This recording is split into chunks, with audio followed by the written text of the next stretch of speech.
Ready. ఇది పొద్దున్న చేసిన పప్పు. ఇందులో ఏమేమి వేసామంటే మర్చిపోయానండి. ఏమేమి వేసాను నాకు గుర్తులేదు.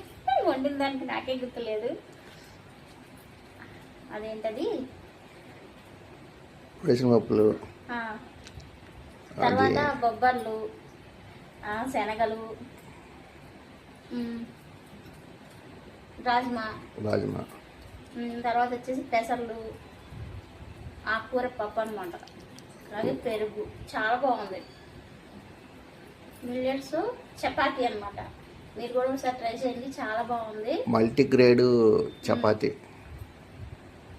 ప్రోటీన్ ఎక్కువ ఉంటుంది. ప్రోటీన్ చాలా అందరికీ కూడా ప్రోటీన్ చాలా తగ్గిపోతుంది. ఈ ప్రోటీన్ తినటం వల్ల ఎటువంటి అనారోగ్యాలు రావు. బాగుంది. చపాతీ లాగానే ఉంది. మనం వేసిన కొంచెం గోధుమ పిండి కొంచెం వేసినా చాలా బాగా వచ్చింది. దీంట్లో ఆయిల్ కూడా ఎక్కువ వేయలేదు నేనేమి. బాగుంది. ఒక కప్పు పెరుగు, ఒక కప్పు ఏమో పప్పు చాలు. ఇవి వచ్చేసి మిల్లెట్స్ అండి. అన్నీ కలిపిన పిండి అనమాట. రాగులు, జొన్నలు, సజ్జలు, బొబ్బర్లు ఇవన్నీ కలిపింది. ఇది 2 రోజులు కడిగి ఆరబెట్టి ఇది వచ్చేసి మిక్సీ పట్టి ఇప్పుడు చపాతీ చేస్తున్నాను. కొంచెం ఇది జల్లిచ్చేసుకుంటే మనకి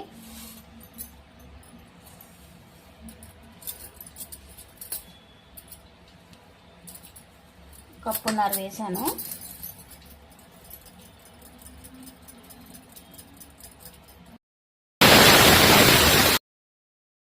కదా, లేదంటే మనం మిషన్లో వేసేసేదాన్ని ఎక్కువైతే. ఇదేంటి మమ్మీ, ఇది బూదీలా ఉంది. నీ బొమ్మ ఇప్పుడు పట్టింది ఇదంతా. చక్కగా దీన్ని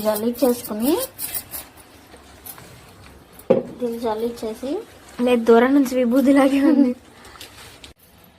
నూనె వచ్చేసి కొంచెం వేస్తాం, ఒక్క రవ్వ. అది వాటర్ అయిపోయిందండి.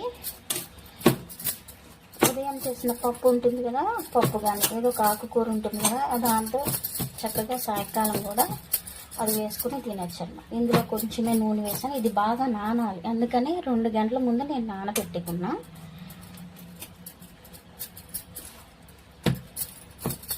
చాలా బాగుంటుందండి. ఇప్పుడు షుగర్ ఉన్న వాళ్ళేంటి, మామూలుగా షుగర్ ఉన్నా షుగర్ లేకపోయినా ఇవి తినమని ఎక్కువ చెప్తున్నారు కదా, దానికోసమని చెప్పి ఇవైతే ట్రై చేసాము. బాగుంది. ఒక్కోసారి మొలకలు తింటాం, ఒక్కోసారి ఇలా చపాతీ, ఒక్కోసారి ఆ పిండితో దోశలు అలాంటివి వేసుకోవచ్చు. చాలా బాగుంటుంది. ఇది తడి క్లాత్. చక్కగా దీని మీద ఇట్లా వేసేసి 1 గంట పాటు, 2 గంటల పాటు, 1 గంట 2 గంటన్నర మన ఇష్టం. కానీ ఎక్కువగా నానితే చాలా బాగా వస్తాయి, మెత్తగా వస్తాయి. అందుకనేసి నేను ఇట్లా దీన్ని పక్కన పెట్టేసుకుని 2 గంటల తర్వాత మీకు చపాతీ చేసి చూపిస్తాను. ఇప్పుడు చపాతీ చేస్తున్నాను. పిండి చూసారు కదా ఎంత మెత్తగా ఉందో. ఇట్లా తడిపి పెడటం వల్ల పిండి కూడా చక్కగా మెత్తగా ఉంటుంది. చపాతీ కూడా స్మూత్గా వస్తుంది, చాలా మెత్తగా ఉంటాయి.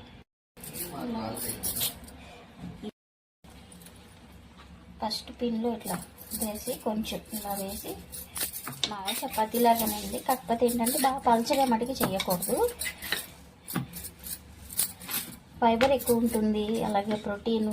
పిల్లలకి ఏంటి, పెద్దవాళ్ళకి ఏంటి, కాళ్ళ నొప్పులని అసలు చాలా రకాలుగా వస్తున్నాయి కదండి. డాక్టర్ దగ్గరికి వెళ్తే అవి తినండి, ఇవి తినండి అని చెప్తున్నారు.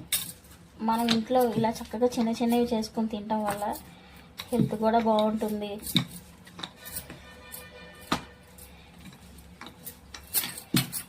ఇదేంటంటే బాగా పలచగా చేయకూడదు. అంతే, రెడీ అవుతుంది. ఇలా చేసుకుని ఇప్పుడు 2 కూడా చేసేసుకుంటే సరిపోతుంది. ఈ 2 తింటే సరిపోతుందండి, కడుపు నిండిపోతుంది. నైట్ పూట ఎక్కువగా తినకూడదండి. 6-6:30కి తినేస్తే సరిపోతుంది. మనం పడుకునే ముందు 1 గ్లాస్ మజ్జిగ తాగి సరిపోతుంది. ఎందుకంటే మనం బాగా ఫుల్గా 9-9:30కి తిని పడుకుంటే మనకి అరగకపోవటం, చాలా రకాలుగా ఇబ్బందులు అయితే వస్తూ ఉంటాయి కదా. ఓకే, 2ది కూడా రెడీ అయిపోయింది. నేను మీకు కాల్చి చూపిస్తాను. ఇప్పుడు స్టవ్ వెలిగించేసాము.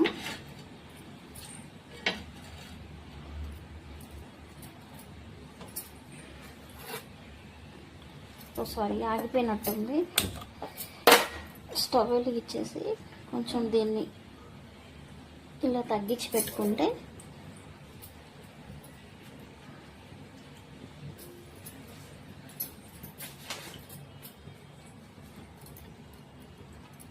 నిదానంగా వేసుకోవాలి. ఎందుకంటే ఇది ఎక్కువగా మనం చపాతీ పిండి ఎక్కువ వేయలేదు కాబట్టి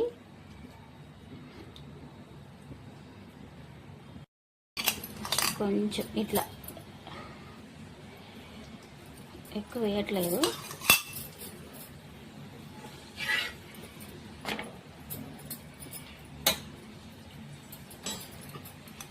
మళ్ళీ టిప్ కూడా కొంచెం వేసుకుంటే